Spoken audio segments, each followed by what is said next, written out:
નમસ્કાર મિત્રો, કેમ છો? આશા રાખું છું કે તમે બધા સહકુશળ હશો. હું પણ સહકુશળ છું. આજે 9 એપ્રિલ 2026નું કરંટ અફેર લઈને તમારા માટે હાજર થઈ ગયો છું. તો ચાલો મોડું ન કરતા આજનો વિડીયો શરૂ કરીએ છીએ. એની પહેલાં કહેવા માંગીશ કે ચેનલ પર નવા છો તો સબસ્ક્રાઈબ કરીને રાખી દેજો. વિડીયો ગમે છે તો એક લાઈક કરી દેજો, કારણ કે દરરોજ લોંગ વિડીયોમાં કરંટ અફેર અને શોર્ટ વિડીયોમાં જનરલ નોલેજ લઈ અને દરરોજ આવતો રહું છું અને તમને અપગ્રેડ કરતો રહું છું. ચાલો મોડું ન કરતા આજનો વિડીયો શરૂ કરીએ છીએ. 9 એપ્રિલ 2026 કરંટ અફેરનો પહેલો પ્રશ્ન છે: કયા રાજ્યએ કેન્સરને અધિસૂચિત બીમારી જાહેર કર્યું? સાચો જવાબ છે તેલંગાણા. બીજો પ્રશ્ન છે: કયા દેશે ઉર્જા આપાતકાલ જાહેર કર્યું? સાચો જવાબ છે મેડાગાસ્કર.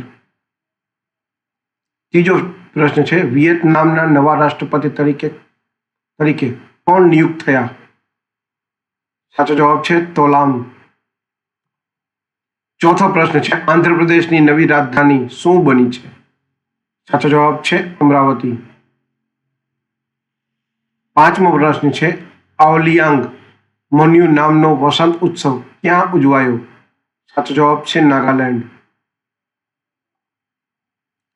છઠ્ઠો પ્રશ્ન છે: દર વર્ષે રાષ્ટ્રીય યુનિકોર્ન દિવસ ક્યારે ઉજવાય છે? સાચો જવાબ છે 9 એપ્રિલ.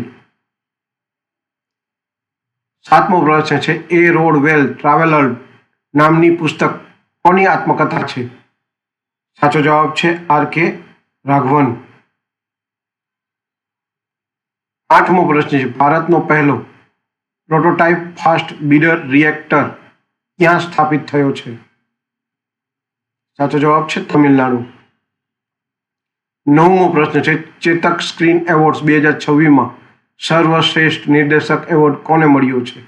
સાચો જવાબ છે આદિત્ય ધર, જે ધુરંધર ફિલ્મ માટે મળ્યો છે. દસમો અને છેલ્લો પ્રશ્ન છે: સાયકલથી એવરેસ્ટ બેઝ કેમ્પ પહોંચનાર પ્રથમ ભારતીય મહિલા કોણ બની? સાચો જવાબ છે દિવ્યા સિંહ. તો આ હતા 9 એપ્રિલ 2026ના કરંટ અફેર અને તેના જવાબો. વિડીયો ગમ્યો હોય તો વિડીયોને લાઈક કરી દેજો. ચેનલ પર નવા હો તો સબસ્ક્રાઈબ કરીને રાખજો, કારણ કે દરરોજ લોંગ વિડીયોમાં કરંટ અફેર અને શોર્ટ વિડીયોમાં જનરલ નોલેજ લઈને દરરોજ આવતો રહું છું અને તમને અપગ્રેડ કરતો રહું છું. તો આજ માટે આટલું જ. જય હિન્દ, વંદે માતરમ દોસ્તો.